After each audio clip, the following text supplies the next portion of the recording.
The ship came out of nowhere. One moment, the space around Earth's moon was empty.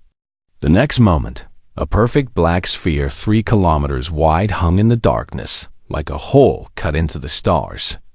Every telescope on Earth turned toward it. Every satellite shifted its cameras. Every government on the planet went into emergency session. The sphere did nothing for 6 hours. It simply floated there, silent and massive, reflecting no light at all. Scientists called it impossible. Military leaders called it a threat. Religious figures called it a sign. Ordinary people just called it terrifying. Then it spoke. The message came on every frequency at once. Radio, television, internet, even old emergency broadcast systems that had not been used in decades. The message was translated perfectly into every human language, which should have been impossible since no one had ever contacted the sphere or given it translation data. The ascension test will commence in 30 standard rotations. Prepare your world. That was all. No explanation. No context. Just those 11 words, repeated once and then silence. Donna Martinez heard the message while eating lunch in the cafeteria of the USS Constellation, a research vessel currently doing surveys near Jupiter. She was 43 years old, with short gray-streaked hair and the kind of face that always looked like it was thinking about something complicated. She had been a captain for 8 years and had seen a lot of strange things in space, but nothing like this. She put down her sandwich and walked to the bridge. Her crew was already there, staring at the screens. The black sphere filled every display, recorded from Earth-based telescopes and relayed to them with a slight delay. "What do we know?" she asked. Ben Howard, her chief science officer, turned to face her. He was a tall man with messy brown hair and glasses. He did not actually need, but wore, because he thought they made him look smarter. Almost nothing. The sphere does not match any known technology. Its energy readings are completely off our scales. And somehow it knows every language on Earth, including dead ones. What about the message? Ascension test? No idea. But the phrase suggests some kind of evaluation. A test we need to pass. Martinez sat down in her captain's chair. A test from whom? And what happens if we fail? Nobody had an answer that far away, in a space station hidden in the asteroid belt. Ambassador Kethra of the Volanti Dominion watched the same events unfold. She was not human. Her body was covered in fine silver scales, and her eyes were large and golden, designed to see in the dim light of her home world. She had been stationed in the solar system for 30 years, observing humanity from a distance, waiting for this exact moment. The Volanti had known about humans for a long time. They had been watching Earth since humans first split the atom, marking the planet as a potential candidate for contact. But direct contact was forbidden until after the test. That was the rule. Every species had to face the test alone. "Another young civilization," Kethra said quietly. Her aide, a younger Volanti named Sorth, stood beside her. "How long until they destroy themselves?" "The average is 18 rotations," Sorth said. The Kethrathi lasted 22 before their mass suicide event. The Dravani made it only 9 before their civil war began. Kethra made a sound of sadness. "I had hoped this species might be different. They have such strange potential." She remembered her own people's attempt at the test 4,000 years ago. The Volanti had been so confident, so certain of their wisdom and unity. They had believed they would pass easily. Instead, the test had broken them. Factions formed around different answers. Arguments became fights. Fights became wars. By the time they submitted their final response, the Volanti Dominion had shattered into 12 separate nations that still refused to speak to one another. They had survived, but barely. And they had failed the test. Every species failed the test. That was the one constant in 12 million years of galactic history. The arbiters came, the test was given, and civilizations crumbled. Some recovered, like the Volanthi. Most did not. On Earth, the panic was exactly what Kethra expected. News networks broadcast constant coverage. Experts argued about what the message meant. Governments accused each other of somehow being responsible. Stock markets crashed as people stopped going to work. Religious movements declared that the end times had arrived. Protests filled the streets of every major city, though no one was quite sure what they were protesting against. The black sphere just waited. After 3 days, some humans began to calm down. The initial terror gave way to grim determination. If this was a test, they would take it. If it was a challenge, they would face it. That was what humans did. Captain Martinez brought the constellation back to Earth. The trip took 2 weeks, and during that time she thought constantly about the message. Something about it bothered her, though she could not quite figure out what. "It is the word test that gets me," she told Ben during one of their evening discussions. A test implies there is a right answer, a way to pass. That seems logical.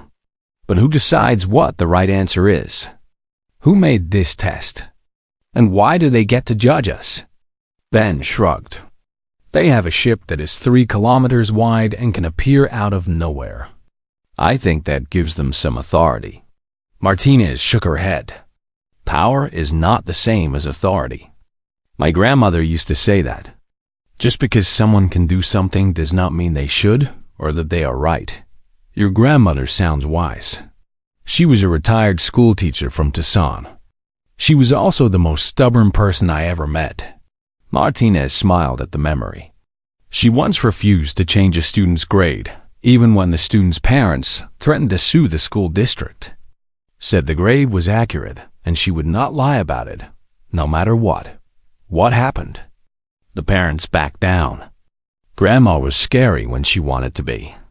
The constellation arrived at Earth on the 15th day. By then, the sphere had released the actual test parameters, and the real chaos had begun. Kethra watched the humans react to the questions.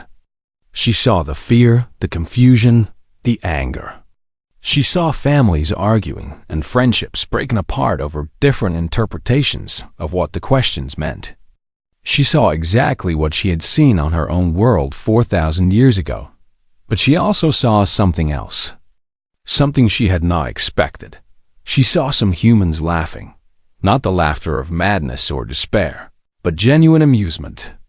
As if they found the whole situation somehow funny. As if an impossible test from an ancient alien civilization was not a tragedy waiting to happen, but an interesting puzzle to be solved. Kethra did not understand this at all, but it made her curious. Perhaps, she thought, these strange creatures might surprise everyone. Perhaps they would find a way to fail that was different from all the others. She did not dare hope for more than that. The test questions arrived on the 15th day, exactly as promised. Every human on Earth received them at the same moment. The questions appeared on every screen, every device, every piece of technology capable of displaying text. They were translated perfectly into each person's native language. There were 100 questions in total, and they were designed to break minds. Donna Martinez read through them in her small apartment in Houston, where she had been staying since returning to Earth. She read them once, then again, then a third time. By the end, she understood why so many alien species had destroyed themselves. The questions were impossible. Question 1 asked for a complete mathematical proof that morality existed, or a complete mathematical proof that it did not, with all logical steps shown. Question 17 asked each person to calculate the exact value of a single life compared to the survival of their entire species, and to express this as a formula that could be applied to any situation. Question 34 demanded a unified theory of consciousness that could be tested and proven in a laboratory. Question 61 was perhaps the cruelest.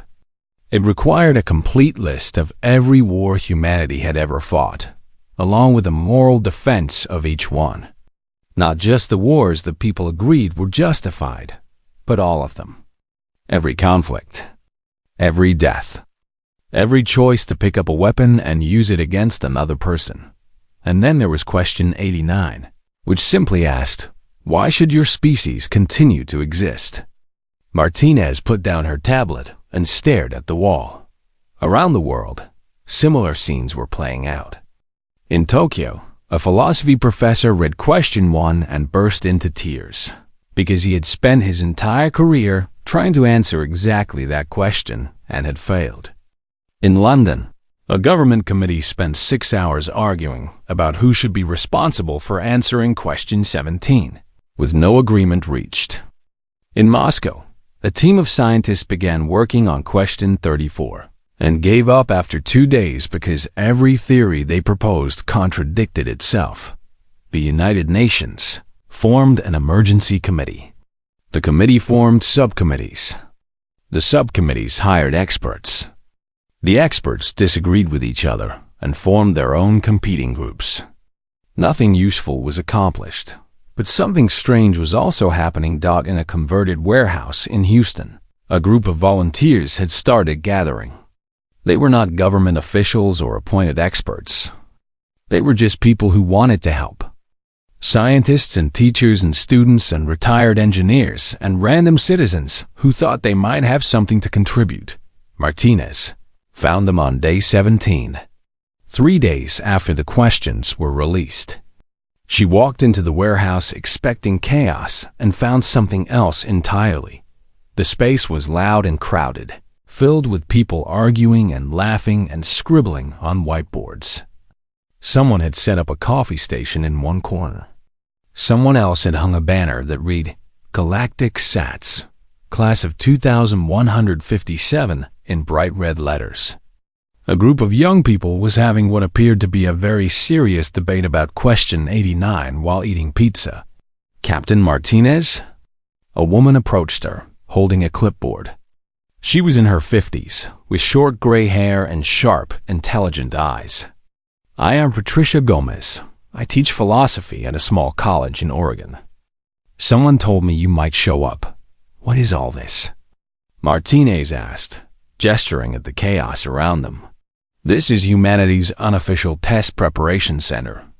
The official one is somewhere in Geneva, I think, but they have not actually accomplished anything yet. We decided to start working on the problems ourselves. And who put you in charge? Patricia smiled. Nobody. I just started organizing things and people started listening. That is usually how it works, in my experience. Martinez looked around the warehouse again. She noticed that different groups were working on different questions, often approaching the same problem from completely different angles. One team was trying to create a serious philosophical framework for question 1. Another team appeared to be composing their answer as a poem. A third team was laughing so hard at something that 2 of them had fallen off their chairs. This is not very organized, Martinez observed. No, it is not. That is rather the point. Patricia led her through the warehouse, explaining as they went. The serious academic teams were making slow progress on the logical and mathematical questions. The less serious teams were producing answers that were creative, strange, and sometimes deliberately silly. Everyone was sharing their work with everyone else, which meant that ideas were spreading and mixing in unexpected ways. The government committees want us to produce a single unified answer for each question, Patricia said.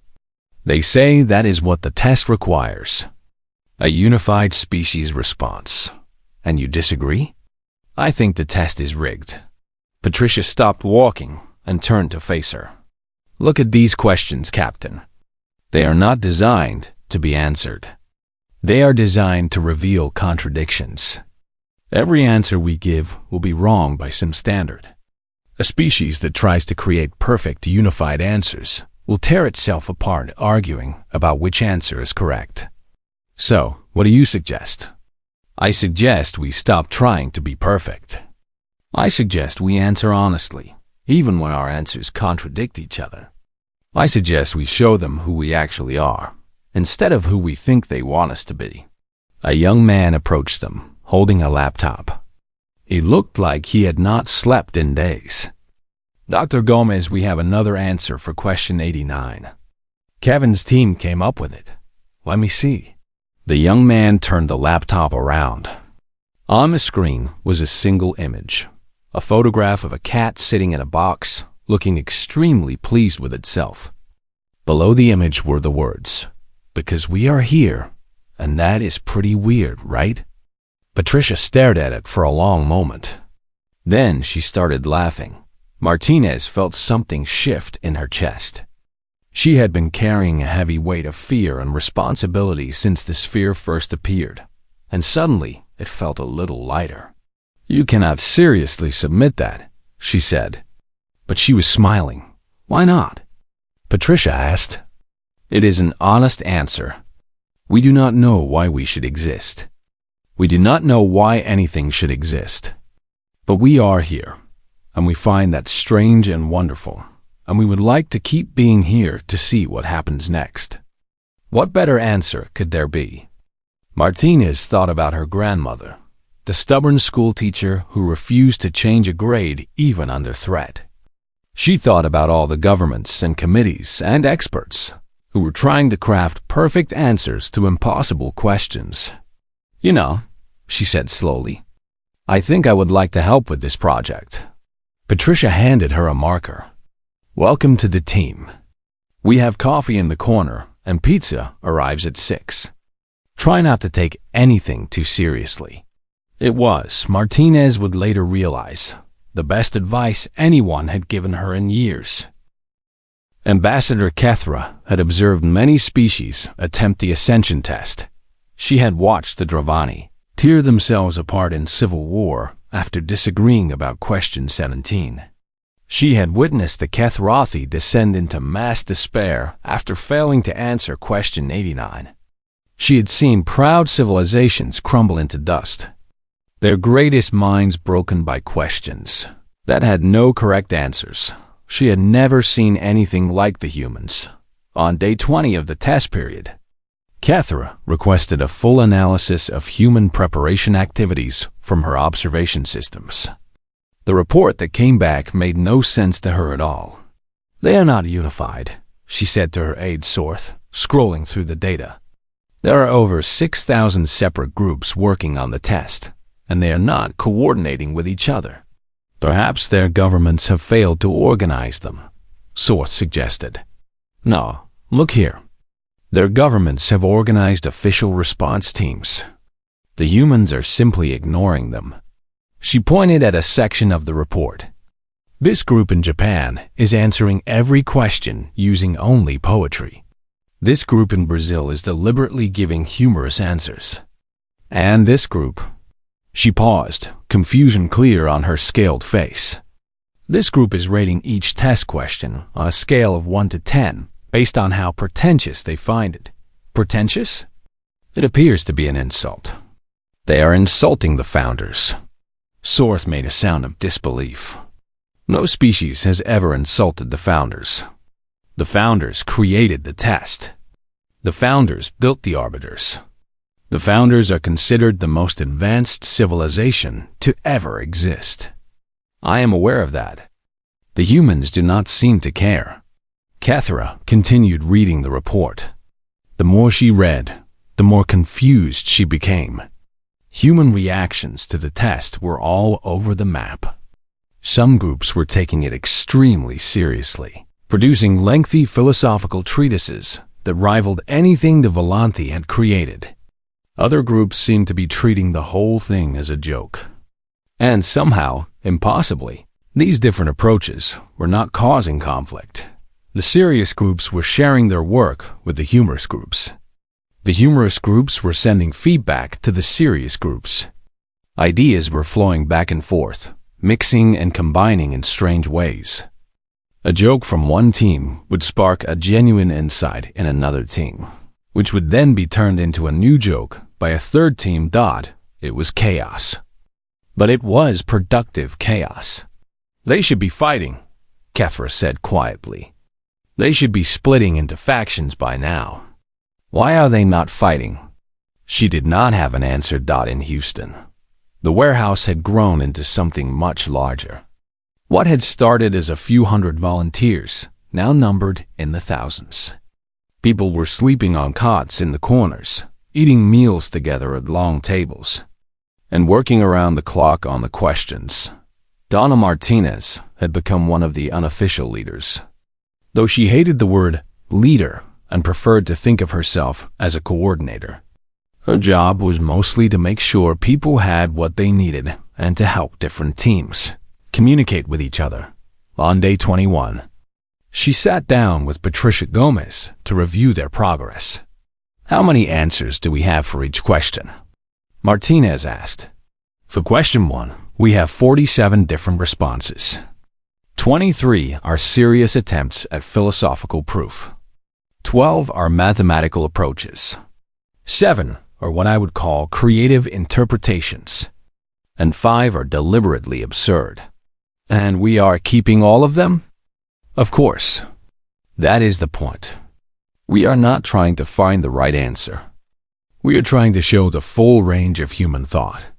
Martinez nodded slowly. She had come to understand Patricia's approach over the past week, even if she still was not entirely sure it would work. The idea was simple. Instead of pretending that humanity was unified and certain, they would submit answers that showed humanity as it actually was. Diverse, contradictory, sometimes brilliant, and sometimes ridiculous. Completely, honestly human. What about question 89? Martinez asked. The one about why we should exist? Patricia smiled. That one is my favorite. We have 312 answers so far, and they are all completely different. 312? Some people wrote essays. Some people wrote single sentences. One person submitted a recording of their baby laughing. Another person sent a photograph of a sunset over the ocean. Kevin's team is still working on their cat picture, trying to find the perfect image. Martinez leaned back in her chair. Do you really think this will work? I have no idea. But I do know that trying to create a perfect unified answer would have torn us apart by now. The Volanthi spent 3 years arguing about question 17 and ended up fracturing their civilization into 12 pieces. We have been working for less than a month, and people are still sharing pizza and making jokes together. That is a low bar for success. In the history of the Ascension test, no species has ever reached even that bar. I think we are doing remarkably well. Outside the warehouse, the world was not entirely calm. There were still protests and arguments and fear. Some people believed that the warehouse project was a waste of time. Others thought it was actively harmful, that only serious official responses should be submitted. A few governments had tried to shut down the independent groups, with mixed results, but something interesting was happening. The fear was starting to change into something else. People who had spent the first 2 weeks in panic were now getting involved. Families who had been arguing about the test were now working together to contribute answers. The project had become a strange kind of community activity, like a global festival or a shared game. Even the people who disagreed with the approach were mostly disagreeing politely. Arguments happened, but they ended with handshakes instead of violence. Criticism was given and received. Ideas were debated and improved. We are not good at being united, Martinez said thoughtfully. But we are surprisingly good at cooperating while disagreeing. That might be the most human thing about us, Patricia agreed. We argue constantly, but we keep talking to each other. We disagree about everything, but we stay in the same room. On day 23, Martinez walked through the warehouse and counted the different groups working on question 61, the question about human wars. She found 17 teams, each approaching the problem differently. One team was creating a historical database of every conflict, trying to be as complete and accurate as possible. Another team was writing personal reflections from descendants of soldiers on different sides of various wars. A third team was composing music that tried to capture the sadness and waste of violence. None of the teams were defending war, but none of them were pretending that war had never happened either. They were facing their history honestly, with all its horror and all its complexity. "This is the hardest question," said a young woman named Lucy, who's leading one of the teams. "How do you defend the indefensible?" "Maybe you do not," Martinez replied. "Maybe you just tell the truth about it." Lucy thought about that for a moment. Then she nodded and went back to work. 8 days remained until the submission deadline. Kethra continued to watch and continued to be confused and began to feel something she had not felt in a very long time. Hope. The submission deadline arrived on day 30, exactly as the Arbiter had promised. Across the galaxy, observers from dozens of species waited to see what humanity would submit. Most expected the usual outcome, a fractured, incomplete response from a civilization that had torn itself apart trying to answer impossible questions. Some expected nothing at all, having assumed that humans would collapse into war or despair. Before the deadline, what they received was something no one had ever seen. The official human submission contained 4,847 separate documents. There were philosophical treatises and mathematical proofs and personal essays and poems and photographs and music and jokes. There were serious answers and silly answers and answers that were somehow both at the same time. There were contradictions on every page. Different humans giving completely opposite responses to the same questions. For question 1, about proving whether morality exists, humanity submitted 47 different answers. Some said yes, morality is real, and here is the logical proof. Some said no, morality is a useful fiction, and here is why that is okay. Some said the question itself was flawed and proposed better questions to ask instead. For question 17, about the value of a single life compared to the species, humanity refused to give a mathematical formula. Instead, they submitted hundreds of stories about individual people, their hopes, their fears, their small kindnesses, and large achievements. The implied message was clear. How can you put a number on this? For question 61, about defending human wars, the submission was perhaps the most honest document any species had ever produced. It did not defend the indefensible.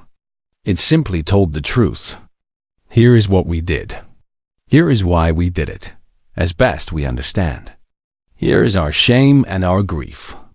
We are not proud of this history, but we will not pretend it did not happen. And for question 89, about why humanity should continue to exist, the submission contained 312 completely different answers.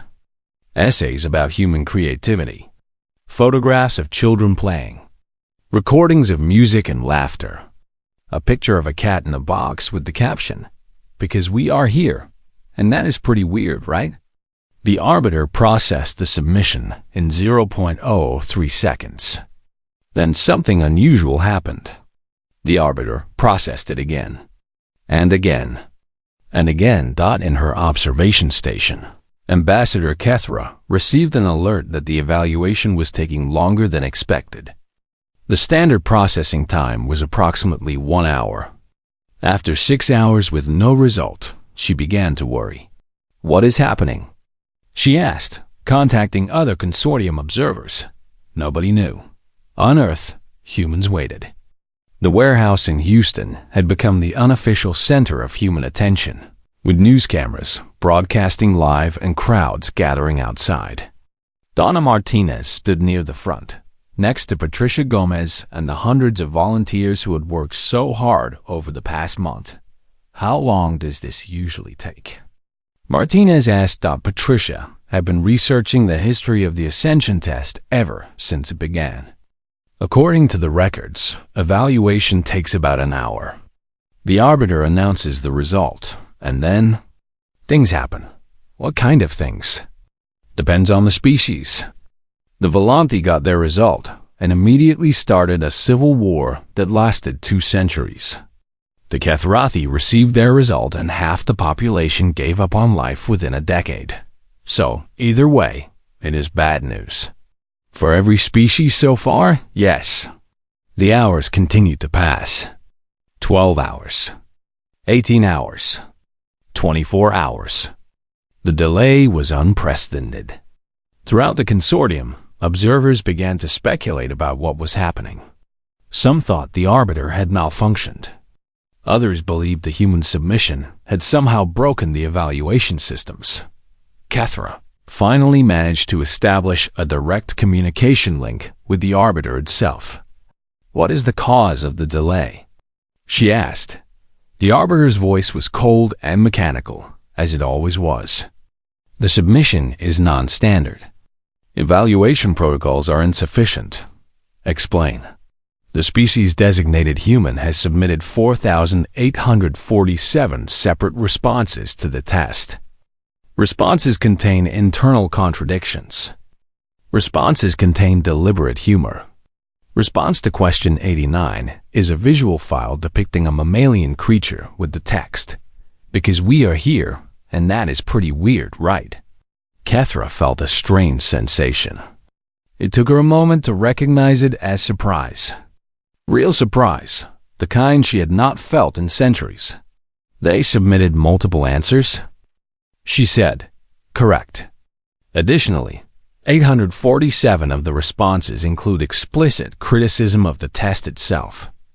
203 responses suggest that the test is fundamentally flawed. 12 responses accuse the founders of being, quote, pretentious." They insulted the founders? Correct. One response consists entirely of a request for the founders' credentials and professional references.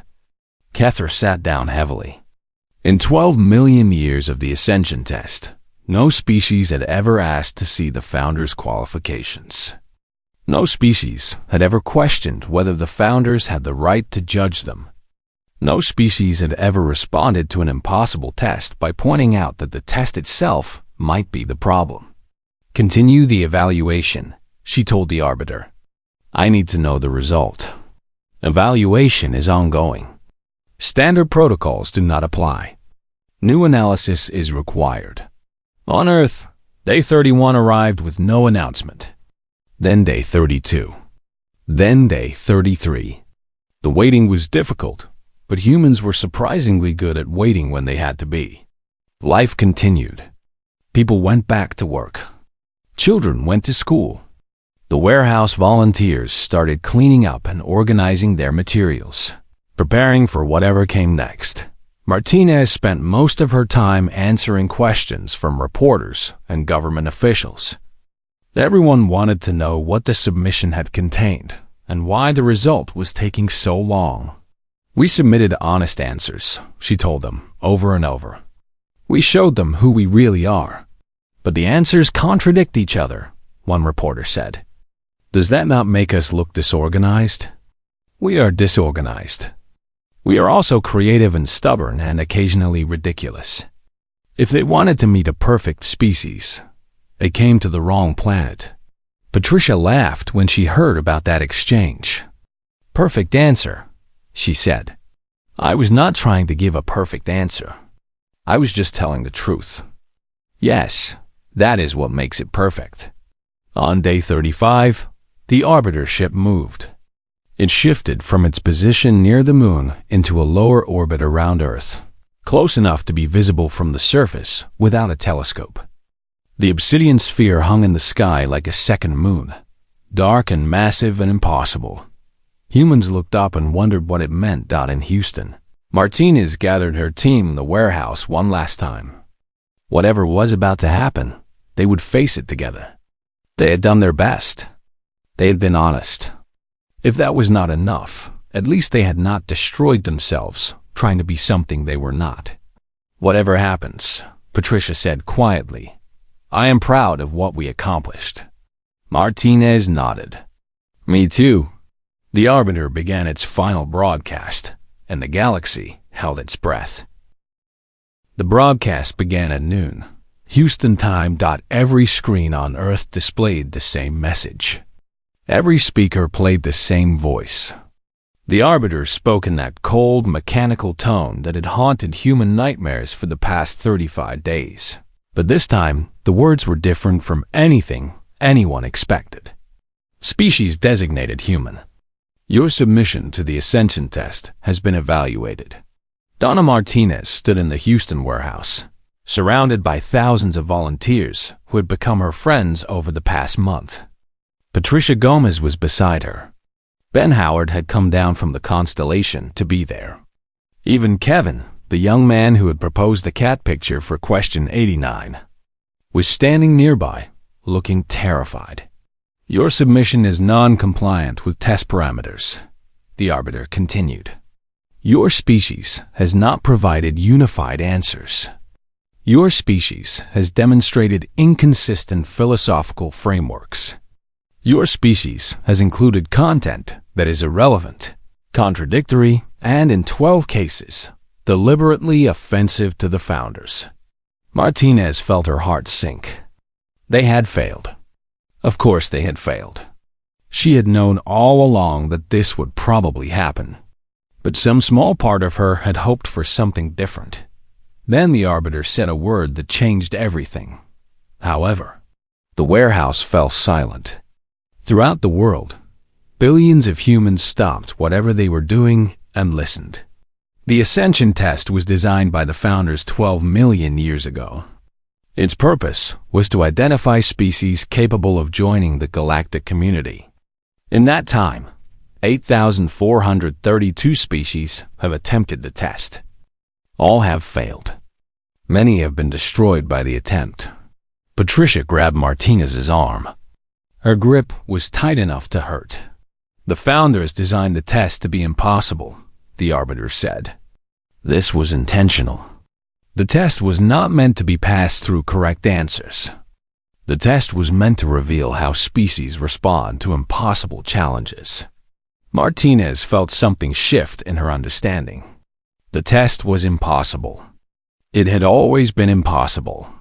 Every species that had tried to give perfect answers had been doomed from the start. Any species capable of achieving true philosophical unity would have sacrificed the diversity of thought necessary for long-term survival, the Arbiter continued.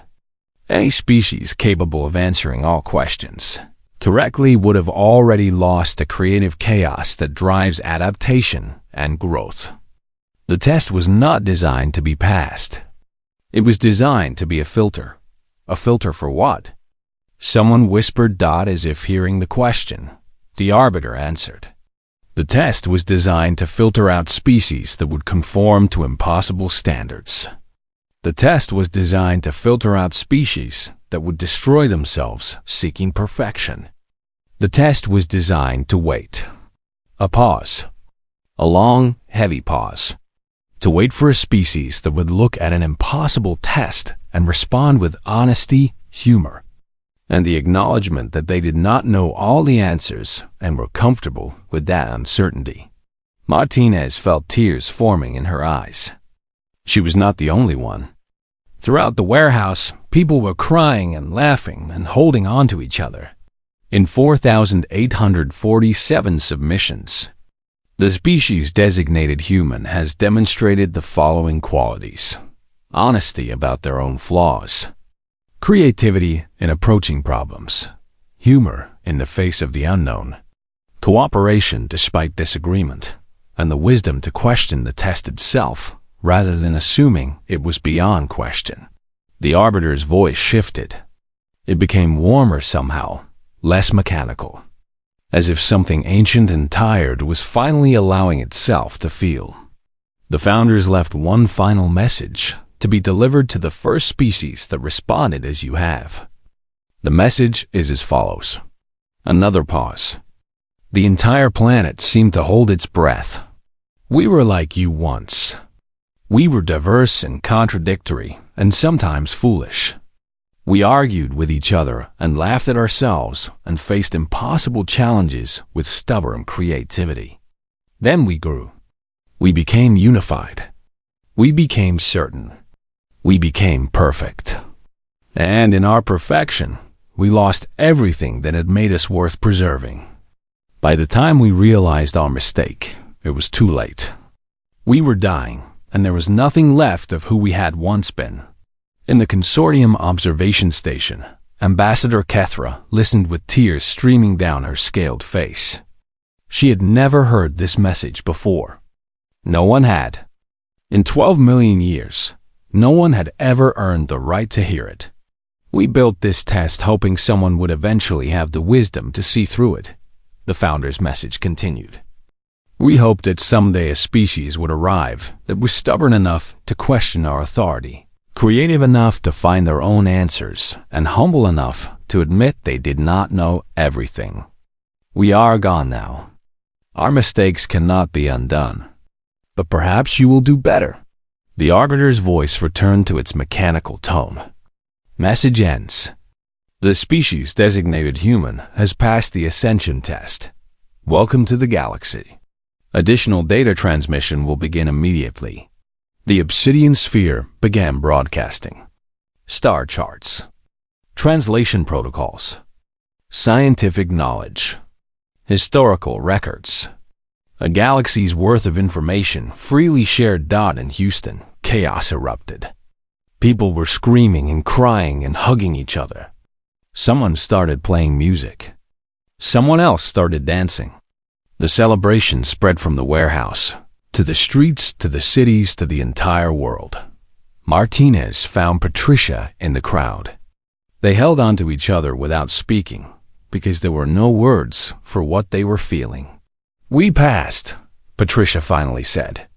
We passed by not trying to pass. We passed by being ourselves, Martinez replied. All of ourselves. The serious and the silly. The brilliant and the ridiculous. Every contradictory, messy, beautiful part. Somewhere in the crowd, Kevin was showing his cat picture to anyone who would look. I helped save humanity, he kept saying, grinning like a fool. With a cat picture. I helped save humanity with a cat picture. No one argued with him. It was true. In a very real sense, that silly image had demonstrated something profound about human nature. The ability to find humor and meaning, even in the face of existential dread. In her observation station, Ambassador Kethra began composing a message to her homeworld. For 4,000 years, the Volanthi had believed that their failure in the ascension test proved they were fundamentally flawed. They had spent centuries trying to become more unified, more perfect, more certain. They had made themselves miserable pursuing an ideal that had been designed to destroy them. Perhaps, she wrote, it is time to learn something new.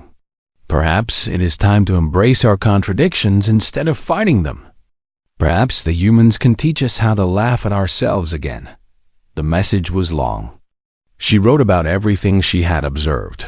The chaos and the creativity, the arguments and the cooperation, the stubborn refusal to be broken by impossible standards. She wrote about the founder's final message and what it meant. At the end, she added a personal note. I have been watching this species for 30 years. I thought I understood them. I did not. They are messy and contradictory, and sometimes very foolish. They argue about everything and agree on almost nothing. And somehow, in ways I still do not fully understand, they have accomplished what no species in 12 million years could do. They passed the test by refusing to take it seriously. They won by being themselves. I think there is a lesson in that for all of us. She sent the message and then turned back to watch the celebrations on Earth. The humans were still dancing, still laughing, still being their chaotic, wonderful selves. Martinez stepped outside the warehouse as the sun was setting. The black sphere was still visible in the sky, but it did not seem threatening anymore. It seemed almost friendly, like a strange new neighbor that had finally decided to introduce itself. Patricia joined her. What happens now? I have no idea. I suppose we join the galactic community, meet other species, learn about the universe, and probably argue about everything along the way. Martinez smiled. Probably. That seems to be what we do best. They stood together and watched the stars come out, one by one. Somewhere out there, ancient civilizations were waiting to meet them.